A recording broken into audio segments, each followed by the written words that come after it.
What is up, you guys? It is your boy, Phoenix Breton here, and today's video, we are going to be talking about my instant reaction of the Green Bay Packers beating the Chicago Bears 28-21. Before we get into today's video, like and subscribe. We are on the road to getting to 700 subscribers. But anyways, enough said. Let's get into the video. And this is a great game to watch. I think this is probably one of my favorite games I've watched against the Packers for quite a while. I mean by just a consumer and who's not a Packers fan. So what do I mean by that exactly? I mean by literally just watching a team to win. Not watching the Packers dominate a team. I'm not saying this is the best Packers performance. I'm saying this is the most fun game I've watched the Packers play. I think this entire season, honestly. And it was against the Bears, which I think was kind of ironic. But this game was there was a lot of good, but there was also a lot of bad with it as well. And obviously we're gonna explain all of it in this video. And I mean, let's start off with Keisean Nixon, man, because this guy, I was very frustrated with him basically the entire game until the final play that really mattered, which I'll talk about that later. He had 2 personal foul penalties. He also allowed a touchdown, which was very easy. You could just deflect that. And then he got the game-sealing interception to win the football game. And that is some resilience from him. I don't really normally use that word a lot, but that was a lot of resilience from Keisean Nixon, and I was very happy with that. He, arguably, if it weren't for the game-sealing interception, could have been probably the reason of why we lost that game. But because that he made that big play during the game, it made it all worth it. And speaking of which, let's talk about our defense. The defense did a good enough of a job to win the football game. Yes, they were kind of not that good in the second half. I will admit to that. The second half of this team was not great, allowing a touchdown, allowing them to have their first 2-point conversion completed the first time all year. And like I said, they scored 2 touchdowns during the second half, as well as a field goal. Not great performance, but it wasn't terrible. Micah Parsons did a solid job. But the one thing I was a little upset about was containing Caleb Williams. Williams was able to just run out of the pocket over and over and over again. And that was one of the biggest problems. I wish that we kind of contained him a little bit better during the game. And that was also probably one of my biggest gripes during the game. But one other gripe I kind of had was Jordan Love. Jordan Love did had a good game, but he did had a interception early in the game that turned off the 3 points, and that was not good. That was pretty freaking bad. You could see why he made the throw. He was trying to go to Matthew Golden. It was kind of the same thing Caleb Williams trying to throw the ball in the end zone. It's that he had a guy open. It's just he didn't have the correct accuracy or throw on it, and that's what led to an interception. And both quarterbacks made that mistake during the game. And I also want to talk about the refs. Oh my God. Micah Parsons had so many holding calls, and they just weren't called. I don't get why they weren't called, and yet I don't understand it. And then there was that personal foul penalty that clearly, I don't remember which player it was from the Bears, but he started it first, but then it was ruled on Keisean Nixon. That was just so frustrating. It was just not enjoyable to watch. And it was really annoying.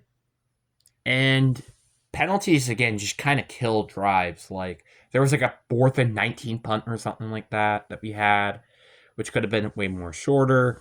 4th and 21 punt.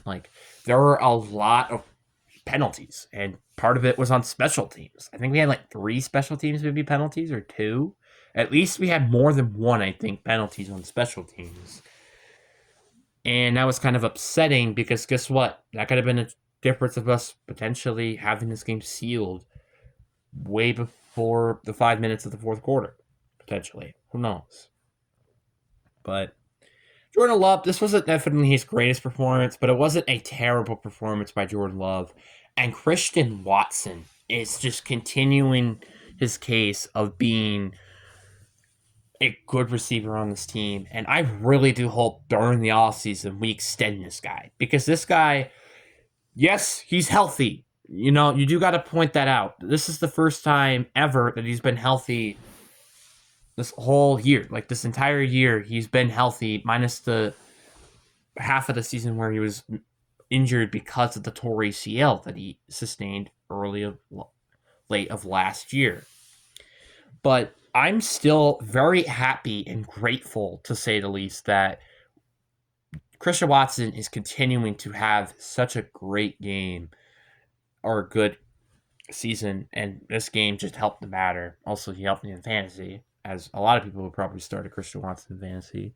And Jalen Reed being back was also pretty big. He didn't have a great, spectacular game. I think he had like 3 catches for 43 yards or something like that. He also got like a couple of jet sweep plays and stuff, but having Jalen Reed back is very huge, and he made some decent plays during the game and proved why we needed Jalen Reed back. And Jalen Reed is just such a good player. This is the first time ever, I think, we had a healthy wide receiving core, like a fully healthy wide receiving core, and it showed. We had a good receiving outing from all our wide receivers. And I was so happy about that. And there is a little bit of a coaching gripe that I have during this game as well, which I want to talk about this as well. And it was not giving Emmanuel Wilson more opportunities. I understand Jacobs did have a very solid game during the game and got the game-sealing touchdown during the end of the game. But I do wish that we used him more so then Josh Jacobs wasn't as tired as more often, you know? Because Emmanuel Wilson, we saw what he could do against the New York Giants. Like, we know what he can do. Or actually, no, it wasn't the Giants, it was the Vikings. Sorry. But you get the point. The point is that we know what this guy can do. It's just, can we just see more of it? That's my a little complaint there. And that's somebody that I just did not have a lot of belief that this guy was going to run as good as he did against the Vikings a couple of weeks back. And I also want to say that the offensive line did very well. Yeah, we did get pressured a couple of times during the game, but it was still very good job from the offensive line, allowing very few amount of penalties. I think maybe one, but that's about it. And I think we may got sacked maybe once or twice during the game and like 4 to 5 pressures, but that's fine. Especially against a Bears defense, I'm totally okay with that. And like I said, the Packers defense, first half, they played spectacular. Yes, they had 3 points, but that was kind of due to penalties. But outside of that, the first half was great. Obviously, the second half was a little bit frustrating. But once again, we only put up like 14 points in the first half. In the second half, we also put up 14 points. So our offense wasn't particularly great during the time. So I was very happy that at least they did good enough to win this game. And that's been kind of a common theme with the Packers defense usually losing games, is that they do good enough to win games. And we beat the Bears, which, by the way, just beat the Eagles, by the way. And the Bears were the number 1 seed. If they won, they would have been the number 1 seed. And we just beat what, again, record-wise, was the best team heading in to this week, which I think was week 14. I could be wrong, but that's the point. The point is that this team can beat good teams, and we've shown it for the past 2 weeks playing against division rivals like the Lions and the Bears. And now we have the Broncos next week. which could be a little bit of a preview, but a potential matchup for the Super Bowl this year.